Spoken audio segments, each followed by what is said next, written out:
ഇത് Manjapra mass Motors എന്നായിരുന്നു നമ്മുടെ ഹോണ്ട ഡിയോ വണ്ടി. അത് സ്റ്റാർട്ടിങ് കംപ്ലൈൻ്റ് ആയിട്ട് വന്നതാണ്. അപ്പോൾ നമ്മൾ സ്റ്റാർട്ടിങ് കംപ്ലൈൻറ്റ് ചെക്ക് ചെയ്യാൻ കയറിയിരുന്നു.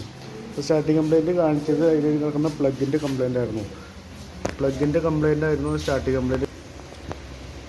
അപ്പോൾ ഇതാണ് നമ്മുടെ മാറ്റിയ പ്ലഗ്. ഇതാണ് ഈ പ്ലഗ് നമുക്ക് മാറ്റണം. അതുപോലെ തന്നെ കാർബറേറ്റർ നമുക്ക് അയച്ച് ക്ലീൻ ചെയ്യണം കേട്ടോ.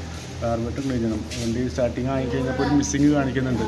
അപ്പോൾ നമുക്ക് കാർബറേറ്ററും അയച്ച് ക്ലീൻ ചെയ്യണം. പിന്നെ അതുപോലെ തന്നെ വണ്ടി ബാറ്ററി ചാർജിങ് ഫുള്ളായിട്ട് ഇറങ്ങിപ്പോയിരിക്കുമായിരുന്നു. അപ്പോൾ ബാറ്ററി നമുക്കൊന്ന് ചാർജ് ചെയ്യണം. ബാറ്ററി ഇരിക്കുന്നത് 2024 മോഡൽ ബാറ്ററിയാണ് ഇരിക്കുന്നത്. അപ്പോൾ ഒട്ടും ചാർജ് ഇല്ല നമുക്ക്. അപ്പോൾ അതുകൊണ്ട് ഒന്ന് ചാർജ് ചെയ്തിട്ട് വേണം ക്ലിയർ ചെയ്യാം കേട്ടോ. ഓക്കെ, ഇത്രയും ചെയ്ത് കഴിഞ്ഞാൽ വണ്ടി ക്ലിയർ ആകും. സെൽഫും വർക്കിംഗ് ആയിക്കോളും, സ്റ്റാർട്ടിങ് കംപ്ലൈൻറ്റ് മാറിക്കോളും. ഓക്കെ, അപ്പോൾ അതൊന്ന് ചെയ്യുന്നുണ്ട്.